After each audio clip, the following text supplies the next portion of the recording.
What's up guys, AJ Varela here, and today we're going to talk about if a skinny boy like me can become a Marine. Alright, so before I joined the Marine Corps, the first time I ever went to MEPS, I weighed 131 pounds, which was underweight. I was underweight by 0.6 of a pound. I weighed 131.4 and I needed to weigh 132 to meet the requirements to actually enlist. So at that time, I didn't make it through MEPS, so they gave me a waiver for being underweight, and then I didn't ship until 8 months after that. This was October of 2018, and I didn't ship until August of 2019.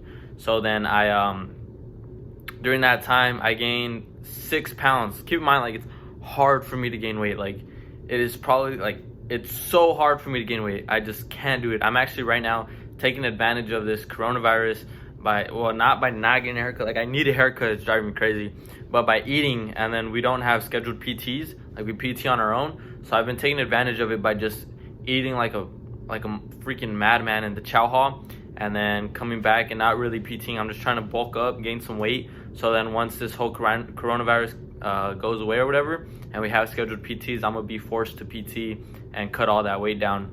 I haven't been running. I've been still doing my pull-ups, trying to do push-ups, crunches, things like that, calisthenics. But anyway, can a skinny person like you or me make it through boot camp? Obviously, I made it through. I was underweight. Once I shipped, I gained 6 pounds, so I was at weight, but barely by 6 pounds. So my recruiter had told me, he was like, you're probably going to get double rats, which is double rations at the chow hall. But I ended up not getting double rats because they thought I was like good to go. And there was this kid who was like super tiny, like just think of the smallest person that you could think of. His name was Vega, Private Vega, Recruit Vega. He was super tiny. I remember seeing him at the airport when we got off to go to boot camp. Like, we were in San Diego and we were about to go to boot camp. And I see this little kid, and I'm like, no way, he's about to go to boot camp with me. And like, believe it or not, this kid, he's not even a kid. He's 18. He's going to boot camp with me, and it's just so hard to believe because he was so small. And he goes to boot camp and he kills it. He actually becomes a squad leader at one point in time, and then he graduates boot camp with all of us. Some of the hikes with the packs, like the packs probably weighed as much as he did, and he would go on the hikes with us and just kill it. He was a beast. He actually was. The drill instructors like loved to mess with him. They'd be like, hey Vegas, scream, and then he'd scream at the top of his lungs, and you see the veins popping out. Like, the drill instructors loved him. But that just goes to say, like, you can underestimate somebody, but it's all about your mentality. Like, boot camp can fix a weak body, but they cannot fix a weak mind.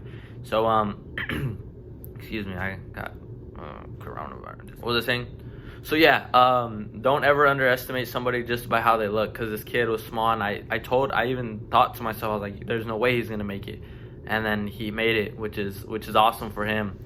But I go into boot camp and I'm thinking, man, I'm gonna stay underweight because all this running we do.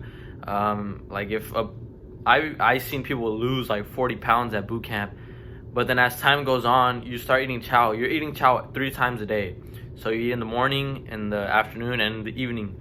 So then I'd come out of chow and I'd be so full, like my stomach felt like it was gonna rip. It just felt so full. And then we'd go on a run in between morning and afternoon chow, and I'd get hungry again. So I'd be super hungry. I'd go to afternoon chow, and then I'd just eat again a whole bunch. My stomach would be so full, and then we'd go to a class, and then after the class, which is like 4 hours, or like it's different classes, like we do different things in between that time, but I'd be again like ready to eat. I'm always looking forward to the next chow, just because in chow was really the only time we got to sit down during the day and, you know, smash your food into your mouth.